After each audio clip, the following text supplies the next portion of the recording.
Hi, Burkhard and Philip.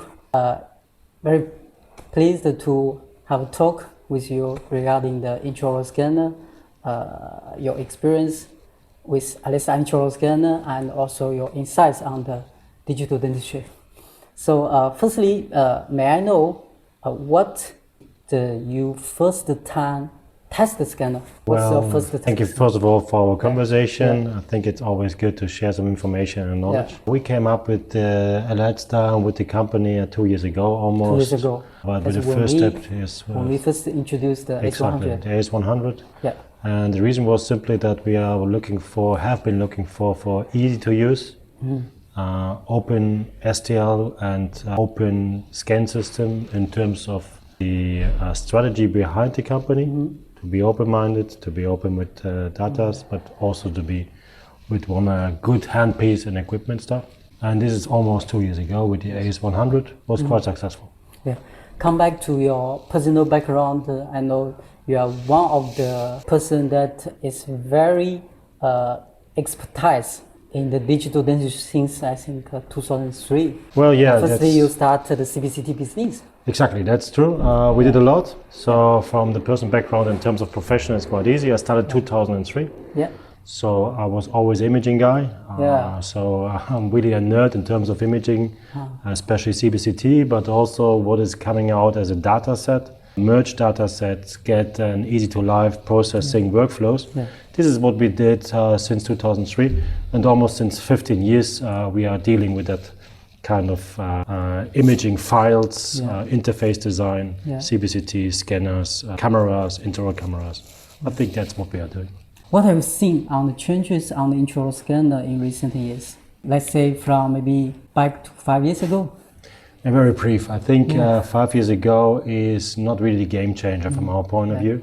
When you see, especially in the German market, and we are speaking of the German market, there's number one impact has been that chairside solution management in many cases. What I mean is brands like Zerek or others, they tried, Amangibas, they tried to find a good workflow, a good positioning to have the chairside solution. So the scanner has been a part of that. It's not maybe the heart of the system itself, it was just a part of that. What you see since 2016 and 2017 maybe is for us the starting point with some brands entering the market without any long run education. What I mean is from the scratch, within the 2 or 3 years, plenty of different brands came up in Germany with always a quite fast scanning system, wireless, wired, doesn't matter. But in fact, they try to address that kind of open segment. Open segment means open system, open STL files, and you can integrate it into different workflows, whatever you want. Doesn't matter if you have your own lab, if you have a milling center, or in fact that you just send your data set to 3D printers.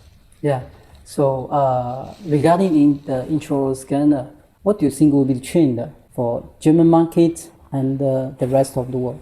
Rest of the world is not so easy. Let's try to figure out what's going on in Germany. From our point of view, is the intraoral scanner from now a kind of a toolbox setup. What I mean is we have the early adapters like always. So a lot of people, they are trained to get the first step in the technical world. It's a specific group of clients and customers. They are always running the first systems they can get. So they have the intraoral scanner already? Exactly, many of them. On the other hand, you see those group of dentists are not looking only for one. They try to influence the whole process in the clinic. So the imaging and the scanning itself is not done by a dentist at all. It's always done by an assistant. So those group people are not looking for only one machine. They want to have plenty of the scanners, 1, 2, 3, whatever. You mean every chairside, every scanner? Every treatment place, if you want to say like that. Especially if you have an orthodontic clinic or practice. I think that makes sense to bring one scanner to every different chair you have. For sure, it's a lot of money, it's a lot of budget, but on a mid-term, this is absolutely the value you get back. It's quite simple because it's easy for all your team members to scan. It's availability and it's always done by some people. They are not dentists. It's cost effective. It's easier for the patient. Yeah. It's easier for the post-processing. Yeah. It's easier for everything you can do with the workflow.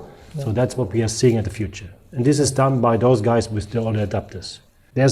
Sorry for the long answer, but in fact, there's another one we need to respect. We have plenty of dentists in Germany. Yeah. I think at the moment it's 25% of all dentists in Germany are running with the intraoral scanner. Yeah. So even 75%, the majority of them are not using that. Still some issues because of insurances, how you can have that kind of charging system internally. Yeah. Plenty of discussions. But in fact, this group is looking for an easy to use system. Yeah. Must be easy. Yeah. Just plug and play. Easy connection to your practice management software solution. Yeah. There must be an interface to transfer all the necessary patient data, birth date, patient numbering, last name, all the stuff. It must be reliable. Yeah. So no one needs a system what is not running reliable. The speed is the next number what you have to have. And I think this is something what we see in many of the market players is missing. The respect in terms of the shape of a handpiece. Yeah. We see a lot of big handpieces, a lot of big designs, and even that you have the covers is different, something like that. I think this will be the future, hopefully, that we find that. We have more and more female dentists coming in Europe, coming in Germany. Yeah. There's a complete different behavior like that, and I think they're looking for something like this. Yeah.